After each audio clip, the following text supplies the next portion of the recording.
মধ্যপ্রাচ্যে যুদ্ধ বন্ধে মার্কিন প্রেসিডেন্ট ডোনাল্ড ট্রাম্পের প্রস্তাবিত 14 দফার জবাবে ইরানের পাল্টা শর্ত প্রত্যাখ্যান করায় দুই দেশের মধ্যে কূটনৈতিক অচলাবস্থা আরও গভীর হয়েছে।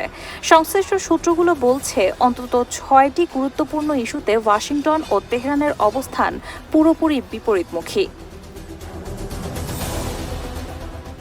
সবচেয়ে বড় বিরোধ পরমাণু কর্মসূচি ঘিরে। ওয়াশিংটন চায় ইরান স্থায়ীভাবে তাদের পরমাণু কর্মসূচি বন্ধ করুক, তবে তেহরানের দাবি যে কোনো সীমাবদ্ধতা হতে হবে নির্দিষ্ট সময়ের জন্য। একই সঙ্গে ইরানের কাছে থাকা প্রায় 400 কেজি উচ্চমাত্রার সমৃদ্ধ ইউরেনিয়াম নিজেদের নিয়ন্ত্রণে নিতে চাইলেও যুক্তরাষ্ট্রের সেই দাবি সরাসরি নাকচ করে দিয়েছে ইরান। হরমুজ প্রণালী নিয়েও দ্বন্দ্ব তীব্র। ইরান এই জলপথে নিয়ন্ত্রণ ও ট্রানজিট ফি দাবি করছে, পাশাপাশি ইরানি বন্দরগুলোর ওপর মার্কিন অবরোধ তুলে নেওয়ার শর্ত দিয়েছে। অন্যদিকে ট্রাম্প প্রশাসন জানিয়েছে, চূড়ান্ত সমঝোতা না হওয়া পর্যন্ত নিষেধাজ্ঞা বহাল থাকবে। বিদেশে আটকে থাকা প্রায় $20 বিলিয়ন সম্পদ দ্রুত অবমুক্ত করার দাবি জানিয়েছে ইরান। একই দিকে স্থায়ী চুক্তির অংশ হিসেবে সব ধরনের অর্থনৈতিক নিষেধাজ্ঞা প্রত্যাহারের বিষয়েও জোর দিচ্ছে দেশটি। এর মধ্যেই নতুন বিতর্ক তৈরি করেছে ইরানের ক্ষতিপূরণের দাবি।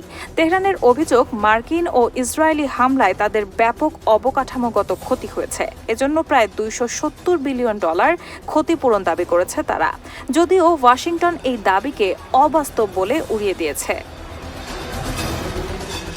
আরেকটি বড় ইস্যু হলো ইরানের আঞ্চলিক প্রভাব। যুক্তরাষ্ট্র চায় লেবাননের হিজবুল্লাহ ও গাজার হামাস সহ আঞ্চলিক মিত্রদের প্রতি সব ধরনের সহায়তা বন্ধ করুক তেহরান। পাশাপাশি ইরানের ব্যালিস্টিক ক্ষেপণাস্ত্র কর্মসূচিও পুরোপুরি সীমিত করার দাবি জানিয়েছে ওয়াশিংটন। তবে ইরানের ভাষ্য, ক্ষেপণাস্ত্র কর্মসূচি তাদের আত্মরক্ষার অধিকার এবং জাতীয় নিরাপত্তার অবিচ্ছেদ্য অংশ। আর এই মৌলিক মতপার্থক্যগুলোই বর্তমানে শান্তি আলোচনার সবচেয়ে বড় বাধা হয়ে দাঁড়িয়েছে। বিশ্লেষকদের মতে, উভয় পক্ষ নিজেদের অবস্থানে অনড় থাকায় দ্রুত কোনো টেকসই সমঝোতায় পৌঁছানোর সম্ভাবনা এখনও বেশ অনিশ্চিত।